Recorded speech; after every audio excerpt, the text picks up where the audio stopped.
Good morning, all of you. Today we're gonna start with your next book, that is First Flight. Of the first chapter is A Letter to God. By this title only we can easily understood what exactly the meaning of the chapter. कि एक letter है और किसको लिखा गया है? God को लिखा गया है. Now coming to the chapter, this is the story of one of the peasant. एक peasant है, एक farmer है, जिसका नाम क्या है? Lencho. Okay, he was living in a small cottage. उसके बच्चे हैं, कुछ बड़े हैं कुछ छोटे हैं. बड़े बच्चे जो हैं, those who are elder ones, they are working in the fields, and जो स्मॉलर वंस हैं वो घर में हैं. ठीक है, he has a wife also, और उसकी एक फैमिली है. So when he looking around just outside his house, he saw some good weathers, cloudy weathers. The sky is filled with the black clouds and all. So क्योंकि एक किसान के लिए, एक पीजेंट के लिए, this is very important to have a rain.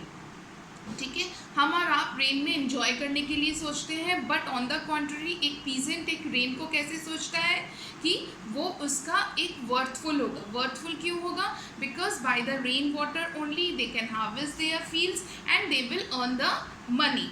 Okay, so एक peasant की सोच रेन के लिए अलग होती है, और एक हमारे जैसे कॉमन इंसान की सोच जो रेन के लिए वो डिफरेंट होती है.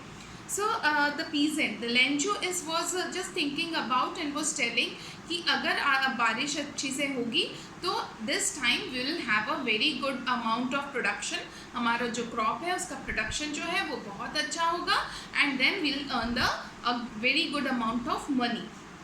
तो यहाँ पर बिकॉज जो रेन ड्रॉप्स होती हैं वो सिल्वर कलर की होती हैं, that is the reason why this Lencho is using this rain water as a pearl. Okay, silver pearl. ठीक है, because pearls क्या होते हैं? That always gives you the profit. ठीक है, एक wealth होता है. So in the same manner, in the same context only, Lencho is also using the rain water as a mode of his wealth. As a mode of his wealth. ठीक है. Now what happened when because of the good rain and because of the good weather, the rain starts. बहुत ज़ोरों से rain start होती है, but unfortunately what happen, it started hail storming. Hail storming मतलब ओले गिरने लग जाते हैं, और ओले is never good for the field. Field के लिए ओले कभी भी अच्छे नहीं होते हैं. Now what happen, Lencho is become very tense. क्योंकि क्या होता है, because of that rain and hail storm एक चादर सी बिछ जाती है, एक वाइट चादर सी बिछ जाती है everywhere, which just spoil all the production, all the crops, it get spoil. पूरा जो क्रॉप है वो स्पॉइल हो जाता है just because of this hail storm. Now what happen कि जब उसकी फसल ही बर्बाद हो जाती है, he doesn't have the money. Now he just think about an idea that he gonna write a letter to God. क्योंकि हम ऐसा मानते हैं कि ये जो रेन होता है, ये जो बारिश होती है, it comes from the heavenly bodies, और हेवनली बॉडीज़ में कौन रहता है?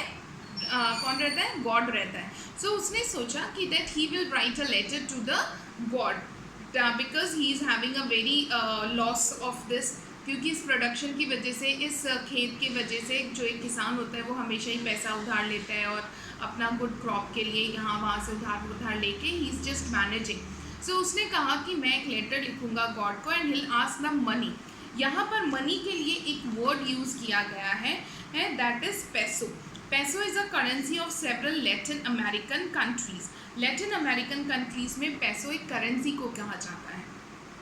So he just jotted down a letter to God. He doesn't have any hesitation. उसको कोई hesitation नहीं थी, उसके मन में कोई डाउट नहीं था कि अगर वो लेटर लिखेगा तो उसका रिप्लाई आएगा कि नहीं आएगा, या कोई लोग हंसेंगे या कुछ ऐसा, कुछ उसके दिमाग में नहीं था. So कुछ ना कहीं थोड़ा सा ironical है. So now what happened, he just jotted down a letter to God and asked him to give 100 peso, क्योंकि बारिश की वजह से उसका सब कुछ बर्बाद हो चुका था. And he posted the letter. Now what happened कि when he posted the letter, वो जो लेटर था वो जब पोस्ट मास्टर्स और पोस्ट ऑफिस में पहुंचा, वो सेग्रीगेट करने के बाद, तो उसने लिखा था सिर्फ एक letter to God and nothing, address is not there like that. So जब पोस्टमैन ने ऐसा कुछ देखा तो he just take that letter to the post master. जब पोस्ट ऑफिस में उस लेटर के लिए बातें होने लगी तो पोस्ट मास्टर्स और पोस्ट ऑफिसर्स के जो लोग थे उन लोगों ने क्या सोचा कि इस आदमी को एक फेथ है, इस आदमी को किस चीज़ का फेथ है? भगवान के ऊपर एक फेथ है, एक विश्वास है कि definitely if he will write a letter to God, so what will happen कि उसको रिप्लाई आएगा. When they just read out the letter, go through the letter, उन्होंने देखा कि he was asking for 100 peso, but because he the postmaster or the post office people are also not having so much money, तो उन्होंने कैसे भी करके एक collection किया, एक कलेक्शन करके दे कलेक्टेड 70 पैसो. उन्होंने 70 पैसो इकट्ठा किए and they just jotted down a letter, सिर्फ गॉड, उन्होंने और कुछ नहीं लिखा, उन्होंने भी गॉड लिखा, सिर्फ बाय गॉड. तो इसका मतलब क्या हुआ कि उन्होंने एक फेथ को जिंदा रखने के लिए they also keep their efforts. So now what happen कि जब लेंचो ने लेटर पोस्ट किया, उसके बाद लेंचो फटाफट से उसको लगा कि नहीं गॉड का लेटर जल्दी आएगा.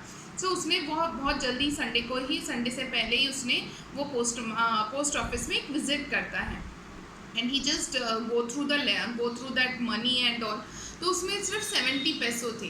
तो जब 70 पैसे थे तो he was quite angry and he was quite upset कि जब मैंने 100 मांगे थे तो आपने 70 क्यों दिए. सो अगेन ही थॉट कि फर्स्ट लेटर का आंसर आया तो सेकेंड लेटर का भी आंसर आएगा. And for that only what he did, he just jotted down a second letter also to God by saying कि आप 100 पैसों की मेरी ज़रूरत थी, आपने मुझे 70 पैसों ही भेजे हैं, तो now rest of the amount also you are suppose to send it.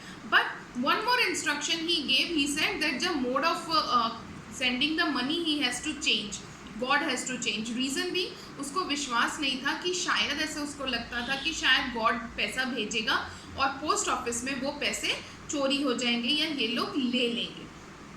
Here only the story gets end up. Understood? I feel that you will understand the chapter and will discuss the any doubt if you are having.